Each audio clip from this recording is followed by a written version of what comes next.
Hello, this is Michael Silva. In this episode, we are going to talk about the ways that security consultants charge for their services. In episode 20, we talked about how to establish your hourly rate.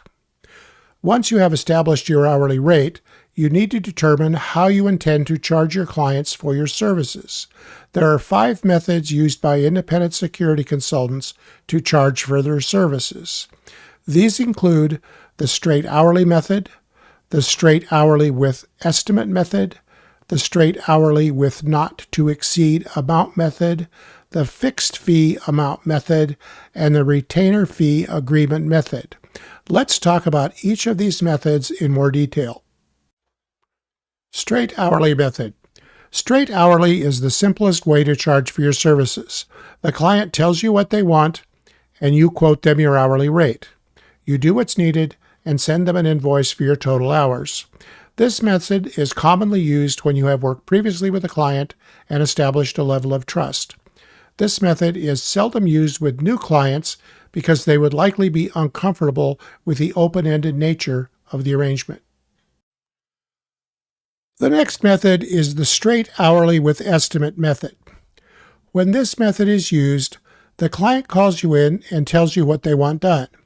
You prepare an estimate of the total number of hours that you think the job will take and tell the client your hourly billing rate and the estimated total number of hours. You keep track of the actual hours that you spend on the job and bill the client for your total time, which may be more or less than your original estimate. If you intend to charge more than your estimate, it is considered a courtesy to get your client's permission before going over the originally estimated amount. This method is commonly used when the scope of work is not well defined and when it may be difficult to determine the exact amount of work required in advance. The next method is the straight hourly with not to exceed amount method. When this method is used, the client calls you in and tells you what they want done. You determine the maximum number of hours that you think the job will take and multiply this by your hourly rate to get a not to exceed cost. You guarantee to the client that the total charges will not exceed this amount. During the job, you keep track of the actual hours that you spent.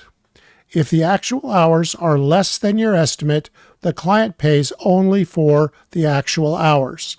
If the actual hours are greater than your estimate, the client pays only for the estimated amount. You do not get paid for the excess hours. Clients love this method because it is a win-win for them. If the work takes less time than estimated, they reap the savings. However, if the work takes longer than estimated, the consultant absorbs the loss. I personally dislike this method because I feel that it places the risk on the consultant for cost overruns without offering any corresponding opportunity for reward if the project comes in under budget. I have also seen much dishonesty around this billing method at some consulting firms. The total number of hours billed seems to miraculously come in at just under the total estimated amount, even if the actual number of hours worked were considerably less. This practice is particularly prevalent in some of the larger consulting firms where overbilling to get every dollar out of a contract seems to be accepted with a wink and a nod. The next billing method is the fixed fee amount method. When this method is used, the client calls you in and tells you what they want done. You then prepare a proposal defining the scope of work and offer to perform the work for a fixed fee amount. The client is billed for the fixed fee amount regardless of the amount of time that the work actually takes. If the project takes less time than expected, the consultant benefits, but if the project takes more time than expected, the consultant absorbs the loss.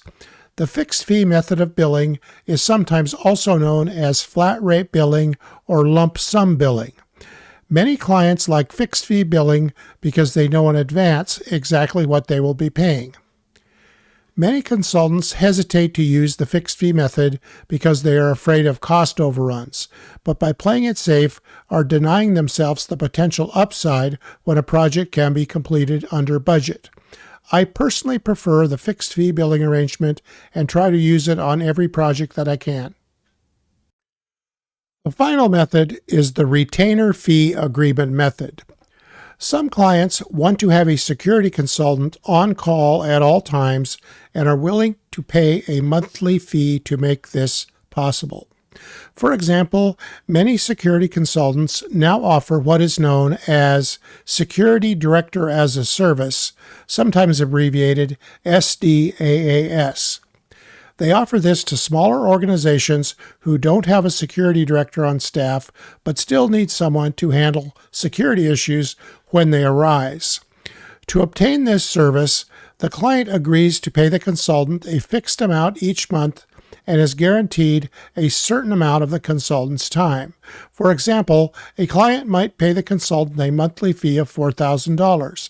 This fee would guarantee up to 10 hours of the consultant's time each month. As the month goes on, the client calls in the consultant when needed, and the consultant keeps track of the time. When the time is less than 10 hours, the client pays no additional charge. But if the time exceeds 10 hours, the client pays for the additional hours at the consultant's hourly rate. Some consultant agreements allow the client who doesn't use all hours during the month to roll them over to the next month, while other agreements state that the client loses any hours that they don't use during a specific month. How to bill for travel time. Travel time is the time that you spend traveling to and from your office and the location of the client's project. In the case of an in-town project, travel time could be the half hour that it takes you to drive to the client's office from your home office. In case of an out-of-town project, travel time could be measured in many hours or even days. Different consultants have different policies regarding travel time. Some consultants consider travel time to be fully billable and include travel time in their estimates for hourly and fixed fee projects. Other consultants consider travel time to be part of their overhead and don't charge for it at all. Still others have a policy that falls in between these two extremes and only charge the client for a portion of their travel time or bill the client for travel time at a reduced rate. The bottom line is that, as a self-employed consultant, you have to be compensated for travel time somehow. Whether this is in the form of an hourly charge to the client for your time or an increased hourly rate to compensate for your overhead is up to you. The important thing is to clearly communicate how travel time is handled in your proposals and contracts so that there are no surprises to the client.